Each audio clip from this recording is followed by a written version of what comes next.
나는 하느님이다. 내 아버지 하느님이다. 이집트로 내려가는 것을 두려워하지 마라. 뱀처럼 슬기롭고 비둘기처럼 순박하게 되어라. 무엇을 말할까 걱정하지 마라. 너희에게 알려주실 것이다. 끝까지 견디는 이는 구원을 받을 것이다.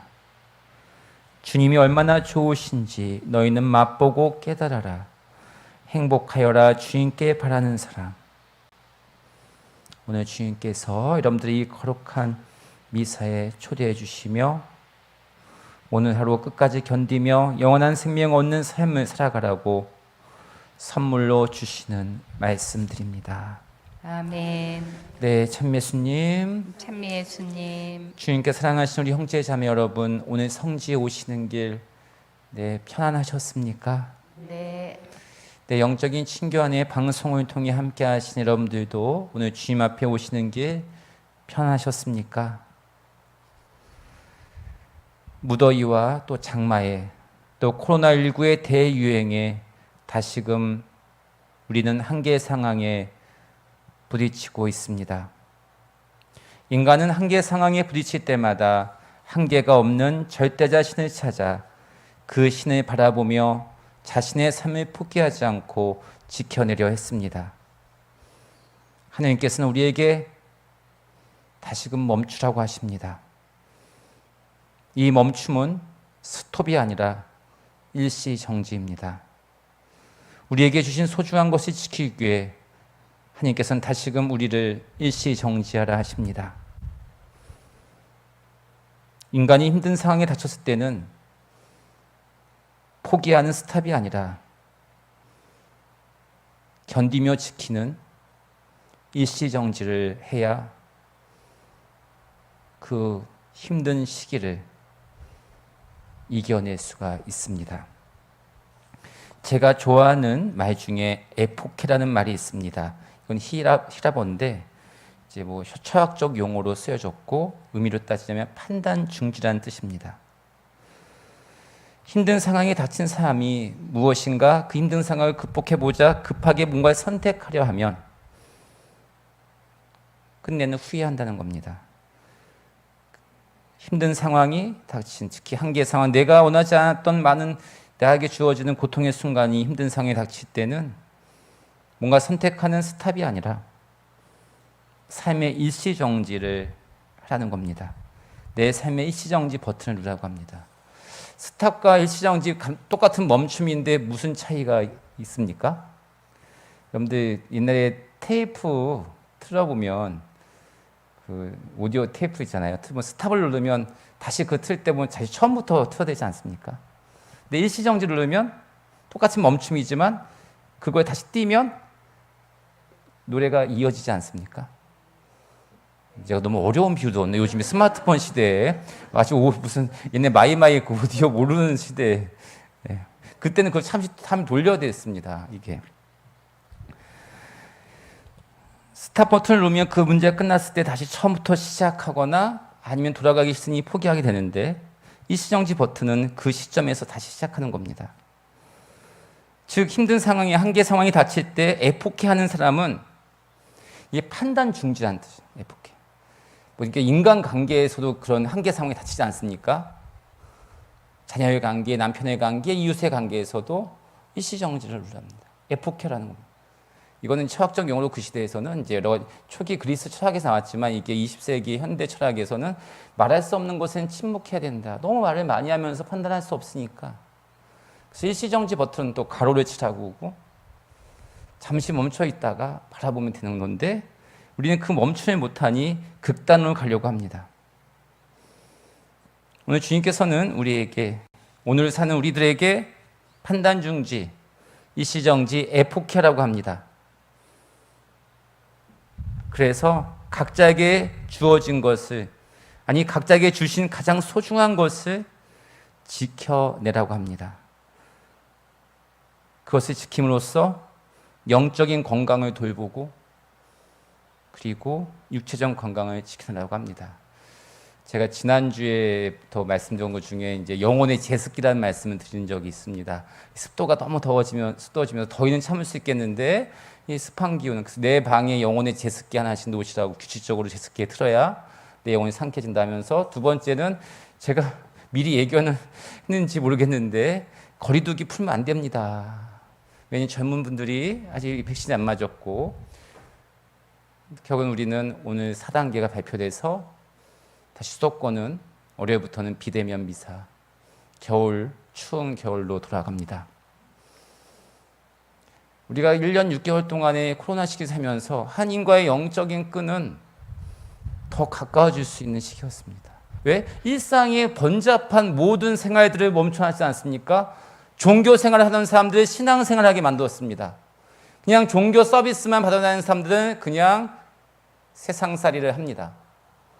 신앙 생활을 하게 만들었죠. 참된 것은 오로지 하나님과 인간 사이에 있었던 신부님, 수녀님, 다른 구반장, 기타 등등 다 없애지 않았습니까?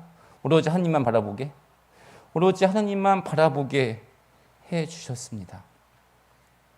다시 한번 주님께서는 우리에게 종교 생활하지 말고 신앙 생활을 하면서 하나님과 더 가까워지려고 합니다. 그 지난번에 제가 이 사회적인 육체적인 거리두기는 풀면 안 됩니다 하고 또 한 게 하나님과의 거리두기 영적인 관계에서는 영적인 거는 영적인 관계에서는 어떻게 해요? 더 완화시키라고 했죠. 그냥에서 내가 영적인 건강에서 영적인 걸 든든하면 굳이 오늘 요번에 또 이제 4단계 발표에서 보면은 6시 후에 집에 들어가라는 거잖아요. 2인 이상 모지 말라니까 만나지 말라는 거죠. 근데 영적인 거로 건강하지 않은 사람들은요, 그게 너무 충격인 거예요.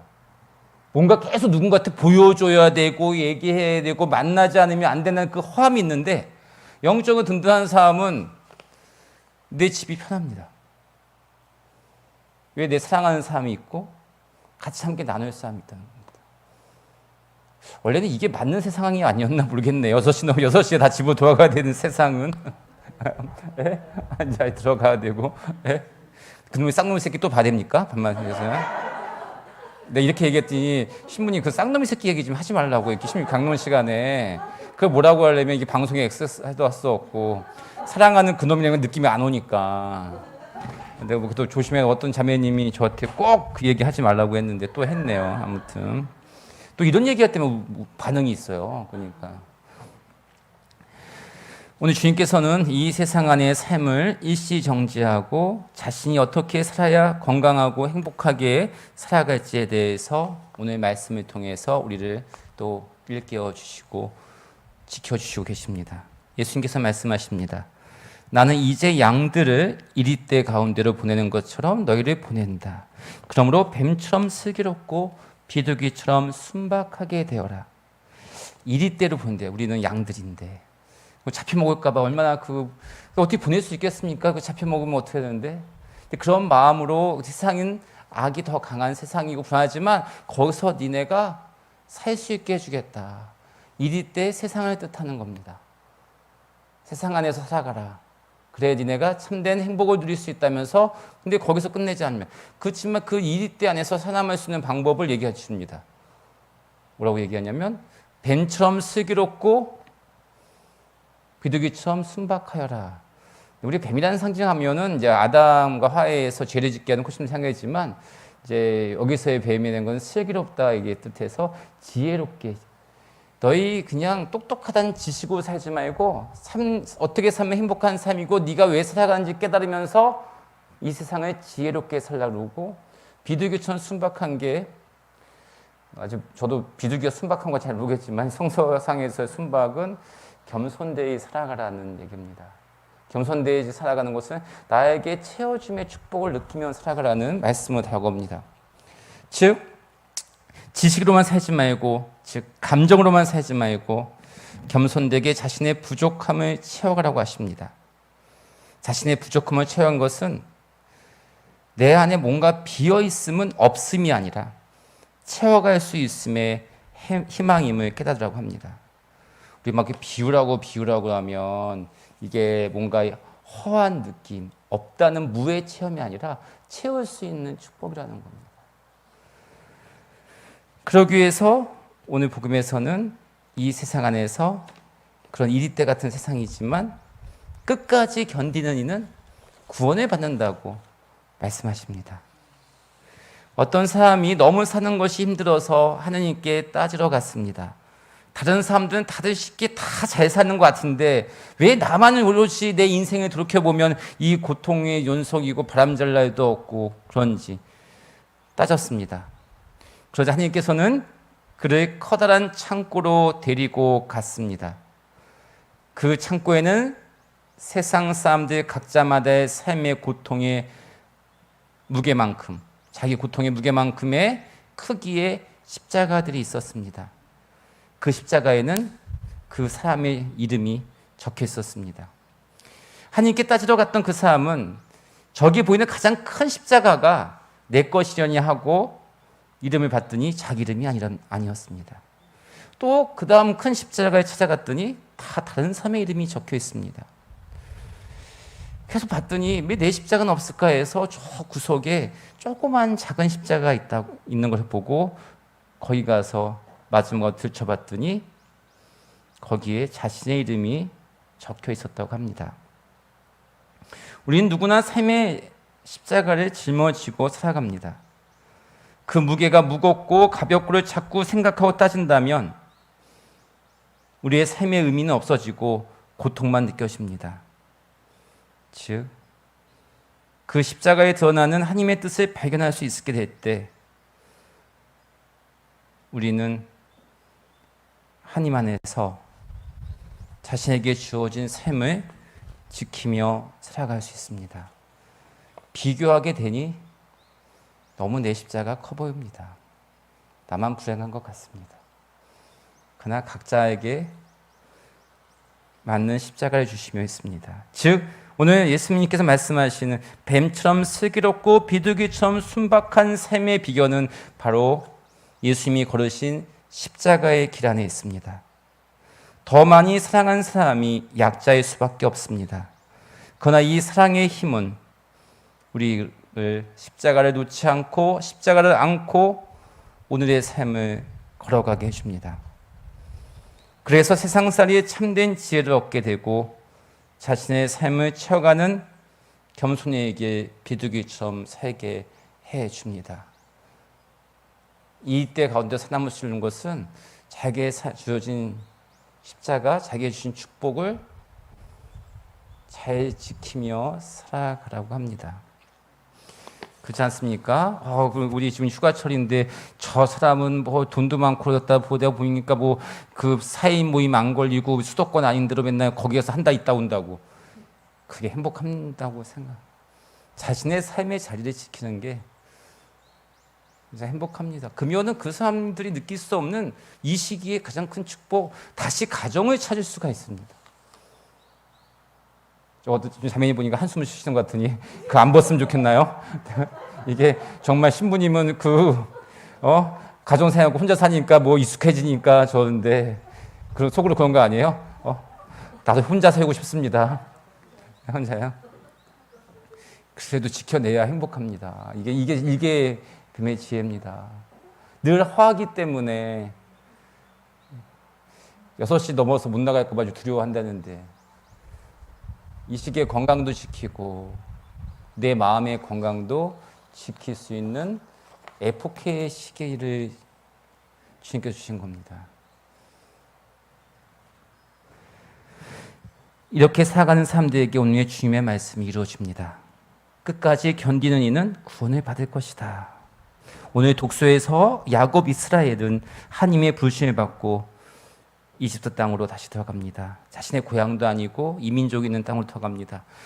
자신이 형제들이 버린 아들 요셉이 큰 재상이 돼서 근데 두렵습니다. 다시 그곳으로 이민족 땅으로 들어간다는 것이. 그랬더니 야훼 하나님께서 뭐라고 했냐면 나는 너희 하느님이다. 너희 조상들의 내 아버지의 하느님이다. 이삭의 하느님이고 아브라함의 하느님이기 때문에 두려워하지 마라. 너희 후손을 여기에서 번성케 하고 다시 데리고 오겠다 하시죠. 언제 데리고 오십니까? 모세에 의해서 홍해 바다를 건너가게 주지 않습니까?